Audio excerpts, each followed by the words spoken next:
இப்போது இந்த டைஸ் ஒரு டைஸை வந்து ஃபோர் டைம்ஸ் த்ரான் பண்ணுறோம். அப்படி த்ரான் பண்ணோம்னா 4 டிஃப்ரெண்ட் பொசிஷனில் விழுகுது. ஃபர்ஸ்ட் டைம் வந்து டைஸில் மேலே ஃபேஸ் வேல்யூ 2 விழுகுது, 1 விழுகுது, 3 விழுகுது, 6 விழுகுது. 4 டைம்ஸ் 4 டிஃப்ரெண்ட் நம்பர் விழுகுது. அதை வச்சு find the number on the face opposite the face showing 2. 2க்கு ஆப்போசிட்டில் நமக்கு என்ன நம்பர் இருக்கும்னு ஃபஸ்ட்டு கண்டுபிடிக்கணும். இப்போது நமக்கு 2 எங்கெங்கெல்லாம் இருக்குன்னு ஃபஸ்ட்டு பாருங்கள். இங்கே ஃபேஸ் வேல்யூ 2 இருக்குது, அடியில் நமக்கு என்ன இருக்குதுன்னே தெரியாது. இங்கே 2 இருக்குது, இங்கே 2 இருக்குது, கரெக்டுங்களா? இதுக்கு ஆப்போசிட்டில் என்ன வேல்யூ இருக்குன்னு நமக்கு தெரியல. ஆனால் எங்கேயாவது நமக்கு காமன் வேல்யூ இருக்கான்னு பார்க்கணும். இப்போ இங்கே பார்த்தீங்கன்னா இங்கே 5 இருக்குது, இங்கேயும் 5 இருக்குது, கரெக்டுங்களா? இங்கே 5 இருக்குது, இங்கே 5 இருக்குது, இங்கே நமக்கு 2 இருக்குது. அப்போது 2க்கு ஆப்போசிட்டில் என்னவா தான் இருக்கும் நமக்கு ஆன்சர் 4 மட்டும்தான் இருக்கும்.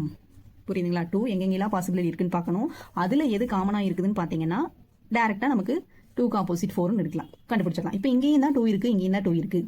ஆனால் இது ரெண்டுக்கும் நமக்கு காமன் ஃபேக்டர் வந்து எதுவுமே கிடையாது. இங்கே 1 3 இருக்குது, இங்கே 6 5 இருக்குது. இதை ரெண்டையும் நம்ம மேட்ச் பண்ணி பார்க்க முடியாது. இதுவே இது எடுத்துக்கிட்டிங்கன்னா 2 இருக்குது, 5 மேட்சாகவும் இருக்குது. அப்படி இருக்கும்போது டேரெக்டாக 2க்கு ஆப்போசிட்டில் நமக்கு 4 தான் இருக்கும். ஓகேங்களா? இப்போ நெக்ஸ்ட் சம்.